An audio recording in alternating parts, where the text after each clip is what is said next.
जय हिंद साथियों, कैसे हैं आप सभी। आशा करता हूँ आप सभी लोग अच्छे होंगे। उम्मीद है ज़बरदस्त जिंदाबाद होंगे। सामान्य हिंदी से पहला टेस्ट है हमारा, जिसमें हम आप लोगों के लिए 40 मोस्ट इम्पोर्टेंट क्वेश्चन लेके आए हैं, वो भी मल्टीपल चॉइस क्वेश्चन यानी MCQ, जैसा एग्जामिनर आपसे एग्ज़ाम में पूछता है। टॉप के 40 सवाल हैं। ऑल चैप्टर इसमें शामिल हैं, सभी चैप्टरों का ध्यान रखा गया है। तो आप लोगों को वीडियो को फुल वॉच करना है और डेली वेज मैं कोशिश करूँगा आप लोगों को ऐसी ही प्रैक्टिस आगे भी कराता रहूँ। चलिए, सबसे पहले कारक से क्वेश्चन रहेगा। सबसे पहला सवाल है, वह कुल्हाड़ी से वृक्ष काटता है। इस वाक्य में से किस कारक की विभक्ति में शामिल है। कारक कहते किसे हैं? कारक कहते हैं जो संज्ञा या सर्वनाम का सीधा संबंध क्रिया, विशेषण आदि से कराता है, वही कारक कहलाता है। कारक के कुल भेद होते हैं भाई। कारक के भेद की अगर मैं बात करता हूँ तो कारक के भेद होते हैं 8। ये याद रखना, कर्ता कारक, कर्म कारक, करण कारक, संप्रदान, अपादान, संबंध, संबोधन, ठीक है ना। कुल मिला के ये कारक के 8 भेद होते हैं। अब वह कुल्हाड़ी से वृक्ष काटता है। वृक्ष काटा है से की कारक विभक्ति के साथ। दूसरा किससे काटा है? कुल्हाड़ी से। कुल्हाड़ी क्या है? यंत्र।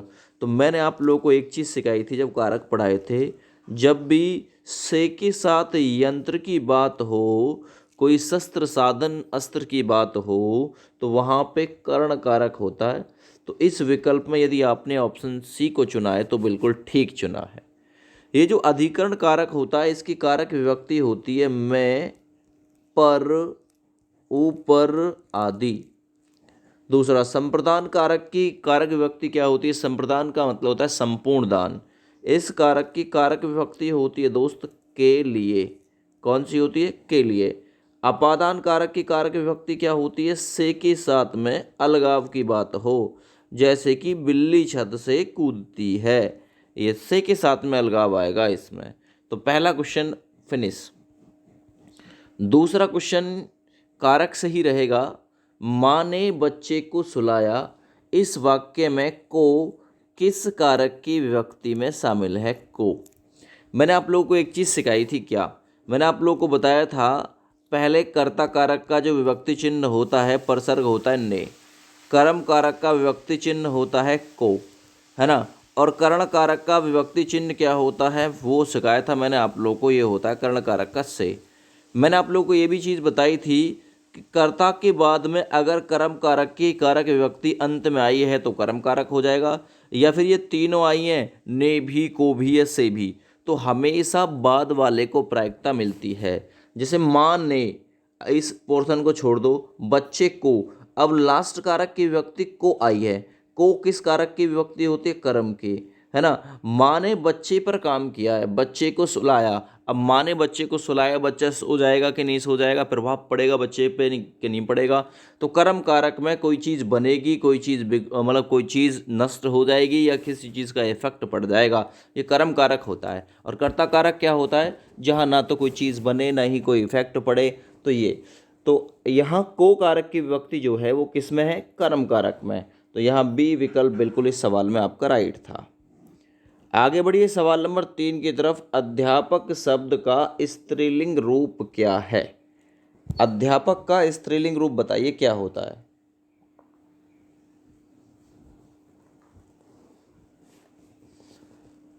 सवाल नंबर 3 देखिए, इस विकल्प में यदि आपने आंसर किया है ए ऑप्शन अध्यापिका, तो बिल्कुल सही आंसर है आपका। अध्यापिका होता है अध्यापक शब्द का स्त्रीलिंग रूप। स्त्रीलिंग का मतलब होता है फीमेल वर्जन, और पुल्लिंग का मतलब होता है मेल, याद रखना। आगे बढ़ते हैं। नायक शब्द का स्त्रीलिंग रूप क्या है? सवाल नंबर 4 बताइए जरा, नायक शब्द का स्त्रीलिंग रूप क्या है?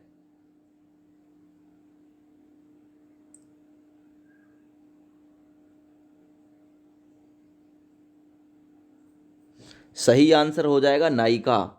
विकल्प डी बिल्कुल सही है, नायक शब्द का स्त्रीलिंग रूप। आगे बढ़ते हैं। महास्य शब्द का स्त्रीलिंग रूप बताइए क्या होता है। महास्य शब्द का स्त्रीलिंग रूप,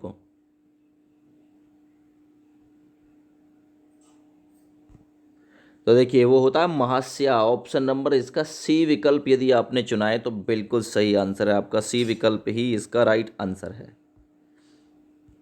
आगे बढ़ता हूं सवाल नंबर 6 की तरफ। नेता शब्द का स्त्रीलिंग रूप बताइए। जो जो क्वेश्चन मुझे इंपॉर्टेंट लगे वही मैंने यहां पर आपके लिए पुट कर लिए। नेता शब्द का स्त्रीलिंग रूप क्या होता है, तो भाई नेता शब्द का जो स्त्रीलिंग रूप होता है वो होता है नेत्री। नेता, नेत्री, option number A right answer है भाई।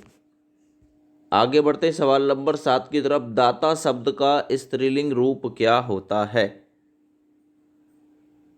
दाता शब्द का स्त्रीलिंग रूप बताइए जरा फटाफट से। एक बार इस वीडियो को शेयर भी जरूर कर देना भाई। तो देखिए दाता शब्द का जो स्त्रीलिंग रूप होता है वो होता है दात्री, यानी ऑप्शन नंबर यहाँ पे आपका डी बिल्कुल राइट है। डी ऑप्शन बिल्कुल राइट है। आप लोग खुद भी चेक कर लेना कि मेरे कितने क्वेश्चन सही जा रहे हैं। आगे बढ़ते हैं। इंद्र शब्द का स्त्रीलिंग रूप क्या होता है, जरा बताइए इंद्र शब्द का स्त्रीलिंग रूप क्या होगा।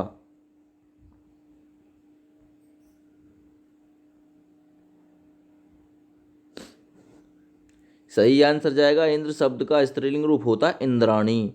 ऑप्शन नंबर डी बिल्कुल राइट है। आगे ये जो अय्या है इसका उच्चारण स्थान कहाँ से होता है, ये क्वेश्चन रहेगा वर्णमाला से। वर्णमाला, वर्णों की माला, वर्णों का क्रमबद्ध समूह जो है वो वर्णमाला कहलाता है। वर्णमाला में नंबर ऑफ वर्ण की बात करूं तो ये है आपका 52 वर्ण। ये जो वर्ण है कहते किसे हैं, ये सबसे छोटी इकाई होती है भाषा की, और वो भी लिखित इकाई। सबसे छोटी लिखित इकाई भाषा की वर्ण होती है, और वर्ण का मौखिक रूप भी एक होता है। अब ये मौखिक रूप क्या होता है, केवल उच्चारण, याद रखना ये चीज़, ठीक है। 52 वर्ण हैं जिसमें से मूल रूप से 33 व्यंजन हैं, 11 स्वर हैं, याद रखना।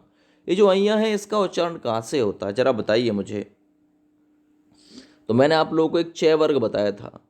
चम्मच लगी तालू में, आवाज़ आई, है ना, च छ जय, ये च वर्ग में च छ जय जय और अय्या आता है वहाँ पे च वर्ग में। च वर्ग चम्मच लगी तालू में, तो इसे तालू नाम देते हैं, याद रखना। तो ऑप्शन नंबर यहाँ पे 9 नंबर में सी बिल्कुल सही हो जाएगा। दूसरा चीज़, च वर्ग में 2 स्वर भी आते हैं, ई, याद रखो ये दोनों स्वर भी इसी में आते हैं, ठीक है। चलिए इसी क्रम में आगे बढ़ते हैं थोड़ा। ये जो छोटा ऊ है इस ध्वनि का उच्चारण कहाँ से होता है।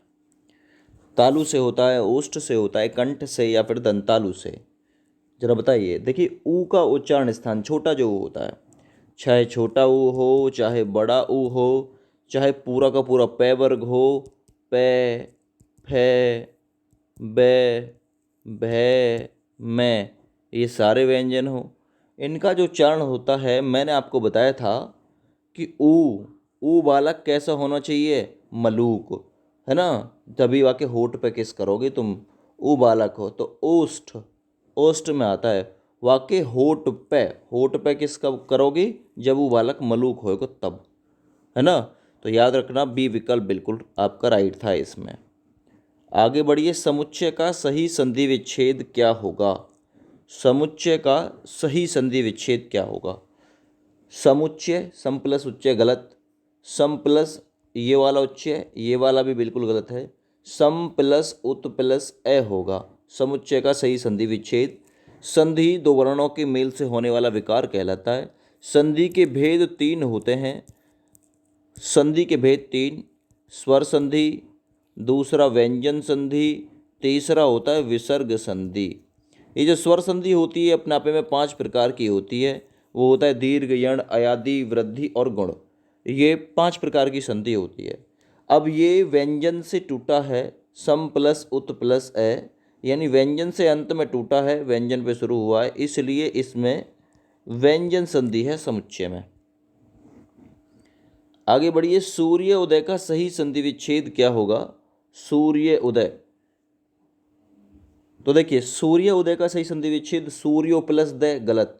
सूर्य प्लस उदय, गलत। ये रहा ऑप्शन नंबर तीसरे में, सूर्य प्लस उदय होगा। अगर मैं बात करूं संधि की, तो संधि हो जाएगी दोस्त इसमें गुण संधि। कौन सी संधि हो जाएगी? गुण संधि। आगे बढ़ते हैं, महेंद्र का सही संधि विच्छेद क्या होगा? ये भी इंपॉर्टेंट क्वेश्चन है, महेंद्र भी आ चुके हैं ये। तो महेंद्र को कैसे तोड़ोगे आप? तोड़ना पड़ेगा महा प्लस इंद्र में। अब महा प्लस इंद्र में तोड़ोगे तो वही विकल्प बिल्कुल आपका राइट हो जाएगा, महेंद्र, महा प्लस इंद्र। और मैं बात करता हूँ एक मात्रा देख के किस में लगाना होता है, तो वो गुण संधि में लगाना होता है। और बारीक से पढ़ना है तो यूट्यूब चैनल पर मैंने वीडियो ऑलरेडी डाल रखी है। सवाल नंबर है 14, क्या आप जा रहे हैं? क्या में कौन सा निपात है? हम क्या का प्रयोग कहाँ पे करते हैं? जब हमें किसी व्यक्ति से कोई क्वेश्चन करना हो, प्रश्न पूछना हो तब। अवधारणा बोधक नहीं हो सकता, आदर बोधक जी इत्यादि होता है, गलत। तुलना बोधक, तुलना बोधक कंपैरिजन वाली चीज़ होती है, ये भी गलत। प्रश्न बोधक बिल्कुल इसमें राइट है, ठीक है। निपात के भेद 9 होते हैं। सवाल नंबर 15, मैं भी यह जानता हूँ, भी के साथ बोला है, यहाँ भी में कौन सा निपात है? मैंने बोला यार तू मत बता, मैं भी यह जानता हूँ, भी के साथ में हमने इस सेंटेंस पर दिया है जोर। और जहाँ कोई चीज़ जोर देकर कही जाती है वो बलदायक निपात में होता है, इसलिए ए विकल्प इसका राइट कर दो। आगे बढ़ जाओ, झूठ मत बोलो। मैंने कहा झूठ मत बोलो, यहाँ पे मत वर्ड जो है इसमें कौन सा निपात है? निपात के भेद मैंने कितने बताए? 9। सीमा बोधक निपात है, बिल्कुल नहीं। अवधारणा बोधक निपात है, बिल्कुल नहीं। तुलना बोधक नहीं। निषेध बोधक है, मना कर रहा है कि झूठ मत बोलो। तो मत जो आता है वो आता है आपका, है ना, मत जो आता है वो निषेध बोधक में आता है, और जो नहीं आता है वो नकार बोधक में आता है, याद रखना। आगे बढ़िए, तुम्हें राम के आने तक प्रतीक्षा करनी होगी, इस वाक्य में कौन सा निपात है? तक में। ये जो तक वर्ड आया है ना, इसमें कौन सा निपात है? उसने कहा है तुम्हें राम के आने तक प्रतीक्षा करनी होगी, तो उसने निषेध बोधक वाली बात कही है क्या? मत बोला है? नहीं। नकार नहीं बोला है? नहीं जी। बल देकर ये बात बोली है तुम्हें राम के आने तक प्रतीक्षा करनी ही होगी, इसलिए सी विकल्प इसका राइट है। आगे बढ़िए, पशु पक्षी ही अपना हित समझते हैं, इस वाक्य में ही में कौन सा निपात है? पशु पक्षी ही अपना हित समझते हैं, या ऐसे भी बोल सकता था पशु पक्षी भी अपना हित समझते हैं। तो चाहे भी हो चाहे ही हो, तो बताइए अवधारणा, कोई अवधारणा तो हुई नहीं है, ना कोई तुलना हुई है, ना कोई आदर की बात है, कौन सा निपात है? बलदायक निपात है फिर से इसमें। आगे बढ़िए, काश आज वर्षा होती, इस वाक्य में काश वर्ड में कौन सा निपात है? जहाँ पे कोई चीज़ दुख की बोली जाए, सुख की बोली जाए, या आगे भविष्य में होना बोला जाए, है ना, तो उसमें क्या होता है? और दूसरी चीज़, काश के साथ में एक सिंबल लगा हुआ है, ये वाला किस में जाता है? ये विस्मय बोधक होता है, विस्मय सूचक होता है। तो इसलिए इस सवाल का राइट आंसर तीसरे विकल्प के साथ में होगा। चलिए सवाल नंबर 20 की बात करते हैं। मैंने पूछा आपसे निपात के कितने प्रकार होते हैं, और ऑलरेडी इसी वीडियो में मैंने आपको बताया था कि निपात, न से निपात और न से ही भेद होते हैं इसके 9। तो विकल्प आपका तीसरा बिल्कुल राइट है। आगे बढ़ते हैं, तय वर्ग का उच्चारण स्थान कहाँ से होता है? सबसे पहले तो तय वर्ग के व्यंजन आने चाहिए हमें। तय वर्ग के व्यंजन वो कौन कौन से होते हैं? तय, थ, द, ध और न होता है। और इसके साथ साथ में तख्ती लगी दांत में, आवाज़ दी ले साले। तख्ती कहाँ पे लगी थी? दांत में, तो तय वर्ग का उच्चारण होता है दांत से। और ये सारे के सारे व्यंजन आते हैं, तख्ती लगी दांत में, आवाज़ दी ले साले। तो तय से पूरा का पूरा तय वर्ग किस में जाता है? दंत में जाता है, याद रखना। ठीक है भैया, अगले सवाल पे आ जाता हूँ। सवाल नंबर 22, पै वर्ग का उच्चारण स्थान कहाँ से होता है? पै ऑलरेडी बताया था, होठ पै, होठ पै यानी कि ओष्ठ पै क्या करी थी? किस। और आवाज़ ऊ बालक मलूक होना चाहिए। पूरा पूरा पै वर्ग, पै, फै, बै, भै और मैं, ये रहा पूरा का पूरा पै वर्ग आपका ओष्ठ में जाता है। दंत में भी मैंने बताया था तय वर्ग जाता है। कंठ में कै खे गे इत्यादि जाते हैं। मूर्धन्य में ये टै वर्ग जाता है, याद रखना। आगे बात करता हूँ चय वर्ग की। तो चय वर्ग के बारे में ऑलरेडी इसी वीडियो में मैंने बताया था। चम्मच लगी तालू में, कहाँ पे लगी? तालू में। आवाज़ आई तो आ ई, एक तो ई आ गए, यस आई, ये से आ गए दोनों इसमें, ये और से, यस आई। और इसके साथ साथ में पूरा का पूरा चय वर्ग, चय, चय के साथ में छः से जय, फिर झय और फिर अइयाँ, ये आते हैं इसमें चय वर्ग में। सभी व्यंजन आते हैं, याद रखो। आगे बढ़ते हैं। वर्णों के समूह को क्या कहते हैं? एक और इम्पोर्टेंट क्वेश्चन, ऑलरेडी ये एग्जाम में आ चुका है। समूह शब्द कह नहीं सकते, संयुक्त शब्द कह नहीं सकते, क्या कहते हैं फिर उसे? वर्णमाला कहते हैं वर्णों के समूह को। वर्णमाला में 52 वर्ण हैं, 11 स्वर, 33 व्यंजन। आगे, छत्रक, त्रिशूल और ज्ञानी, ये तीनों कौन से व्यंजन हैं? छत्रक, त्रिशूल, ज्ञानी और इनके साथ साथ एक और होता है श्रेयश्राव, है ना। छत्रक, त्रिशूल, ज्ञानी और श्रेयश्राव, ये तीनों संयुक्त व्यंजन बोले जाते हैं। ये संयुक्त रूप से मिले हुए हैं। ये जो छत्रक है इसमें आधा क प्लस षटकोण वाला से मिला हुआ है। ये जो त्रिशूल है इसमें आधा तय प्लस रै मिला हुआ है। इसी प्रकार से ये किसी न किसी के मेल से बने हुए हैं। ऊष्म व्यंजन कौन से होते हैं? जिनको बोलने में गर्म हवा निकले, तीनों प्रकार की से और है, ये है ऊष्म व्यंजन। ठीक है, आगे बात करते हैं सवाल नंबर 26 की। पुस्तक कौन सा शब्द है? पुस्तक, तो पुस्तक जो है दोस्त वो तत्सम शब्द है, याद रखना, एग्जामिनर पूछे तो बता पाओगे। आगे, आग कौन सा शब्द है? आग, तो आग होता है तद्भव शब्द। तद्भव का मतलब जो अब शब्द बोले जा रहे हैं। संस्कृत के ऐसे शब्द जिनका रूप हमने विकृत कर लिया है तद्भव हैं। संस्कृत के ऐसे शब्द जिनका रूप हमने विकृत नहीं किया तत्सम है। तो आग तद्भव है, क्योंकि पहले क्या बोलते थे प्राचीन काल में? आग के लिए अग्नि। सवाल नंबर 28, पृथ्वी कौन सा शब्द है? पृथ्वी, क्योंकि अब धरती बोलते हैं, पहले पृथ्वी बोलते थे, तो इसलिए पृथ्वी तत्सम शब्द है। आगे, टेबल कौन सा शब्द है? टेबल, तो टेबल की एक ट्रिक भी है। टेबल कब लाओगे? अपने घर में निकाल के, जब कोई विदेश यानी बाहरी व्यक्ति आएगा, टेबल तभी लाओगे उसके लिए निकाल के। तो विदेशज शब्द है। विदेश जो विदेशी भाषाओं से, बोली से उत्पन्न शब्द है, विदेशज कहलाता है। नाक कौन सा शब्द? मैंने आपको बताया था, रचना या बनावट के आधार पर शब्द के भेद होते हैं 3, है ना, जिसमें रूढ़, यौगिक और योगरूढ़। रूढ़ शब्द वो होते हैं जो सबसे ज़्यादा छोटे हैं, जिनका संधि विच्छेद नहीं हो सकता। यौगिक शब्द जिनका संधि विच्छेद हो जाए। योगरूढ़ वो होते हैं जो बहुव्रीहि समास के एग्जाम्पल होते हैं। बहुव्रीहि समास के एग्जाम्पल योगरूढ़ में आते हैं, जैसे दशानन, लंबोदर इत्यादि। तो नाक कौन सा शब्द है? नाक तो बहुत छोटा शब्द है, इसलिए रूढ़ शब्द होता है नाक, आँख, कान, मुंह इत्यादि में। आगे बढ़िए, फूल में कौन सी संज्ञा? फूल में संज्ञा के भेद मैंने बताए थे आपको 5। संज्ञा के भेद 5, व्यक्ति, जाति, भाव, द्रव्य और समूह, ये 5 भेद होते हैं संज्ञा के। प्राचीन मान्यता के अनुसार, है ना, प्रयोग लेखन के अनुसार, आधुनिक मान्यता के अनुसार संज्ञा के भेद होते हैं 3, व्यक्ति, जाति, भाव। ठीक है ना। चलो, तो फूल में कौन सी संज्ञा है? फूल वर्ड पूरी जाति का बोध कराएगा, क्योंकि फूल की जाति होती है, याद रखना। कमल का फूल है और उनकी भी प्रजातियां होती हैं अंदर, इस प्रकार से जाति बोधक है। जिसके जैसे और हों वो जाति बोधक में जाता है। ईमानदारी में कौन सी संज्ञा? ईमानदारी 32। तो देखिए, ईमानदारी किसी को दिखती तो है नहीं, अंदर से फील होता है, इसलिए ईमानदारी का क्या जागृत होगा? भाव, याद रखना। अगर मैं पूछूं ईमानदार क्या है? ईमानदार, तो ईमानदार है गुणवाचक विशेषण, और ईमानदारी विशेषण से बना हुआ ये भाववाचक है। लंबोदर कैसा शब्द है? मैंने अभी आपको बताया था, लंबोदर हो, दशानन हो, नीलकंठ हो, है ना, ऐसे शब्द जो किसी तीसरे की सब तरफ इशारा कर दें वो योगरूढ़ की कैटेगरी में जाते हैं, इसलिए ये योगरूढ़ शब्द है।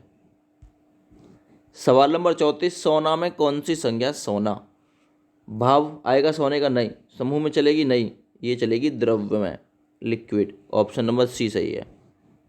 आगे, मैं कौन सा पुरुष है? ये सर्वनाम से क्वेश्चन रहेगा। सर्वनाम जो सबके नाम की जगह लग जाए, व्यक्ति, वस्तु, स्थान, भाव आदि के नाम को संज्ञा कहते हैं। संज्ञा के स्थान पर प्रयोग में लाए जाने वाले शब्द सर्वनाम कहलाते हैं। सर्वनाम की संख्या 6 है, याद रखना ये चीज़ भी। और मैंने ट्रिक भी आपको बताई थी सर्वनाम की संख्या के लिए, वो बताई थी अनाप, सनाप, अनिश्चयवाचक, निश्चयवाचक, प्रश्नवाचक, संबंधवाचक, है ना, निजवाचक और पुरुषवाचक। ये सर्वनाम के 6 भेद हैं। मैं कौन सा पुरुष है? तो मैं और हम के बारे में मैंने बताया था, मैं और हम उत्तम पुरुष होते हैं। तुम और आप आते हैं मध्यम पुरुष में। अन्य पुरुष में ये, वे, यह, वह इत्यादि आते हैं, याद रखो। तो मैं कौन सा पुरुष है? मैं और हम अपने आप को उत्तम समझते हैं, इसलिए उत्तम पुरुष है। आगे बढ़िए, आप में कौन सा सर्वनाम है? जब आपको सिंपल ये पूछे, आप, मैं अपने आप कर लूँगा, स्वयं के बारे में बोध हो जाए, स्वत्व के बारे में बोध हो जाए, तो यहाँ पर निजवाचक सर्वनाम होता है, निज। ऑप्शन नंबर सी राइट है। अगर आपसे पूछे यह में कौन सा है, तो यह में आप लोग लगाना निश्चयवाचक सर्वनाम, याद रखो। आगे, पुरुष शब्द कौन सा है? पुरुष शब्द कौन सा है? जो पुरुष है वो कैसा शब्द है? तो देखिए षटकोण आ रहा है इसमें, इसलिए ये तत्सम शब्द है, याद रखना। सवाल नंबर 38, ख्याल कैसा शब्द है? ख्याल, ख्याल कहाँ जाने के आते हैं हमारे दिल में? ख्याल विदेश। यार विदेश चलेंगे, अच्छा पैसा कमेगा, इसलिए विदेश जाने के ख्याल ज़्यादा आते हैं, तो बी विकल्प बिल्कुल इसमें राइट हो जाएगा। ठीक है। सवाल नंबर 39 देख लीजिए, तेंदुआ कौन सा शब्द है? तेंदुआ किसी शिकल हो रही है तेरी, पता ना खाए पिए को कहाँ डाल रहा है। देशज शब्द है, अपने देश की बोली भाषाओं से उत्पन्न शब्द है तेंदुआ। और आज की वीडियो का अंतिम क्वेश्चन, गोल विशेषण है किस प्रकार का? गोल, पृथ्वी गोल है तो वो उसकी विशेषता है, गोल है तो, है ना, वो उसका गुण है, इसलिए गोल शब्द में गुणवाचक विशेषण है। अभी कम क्वेश्चन लाया हूँ, जैसे जैसे आपका एग्ज़ाम नियर आएगा क्वेश्चनों की संख्या आपको और भी ज़्यादा देखने को मिलेगी। इस वीडियो को ज़्यादा से ज़्यादा दोस्तों के पास में शेयर कर देना। इसी प्रकार से आगे की क्लास भी मिलती रहेगी आपको। थैंक यू, बाय बाय, जय हिंद।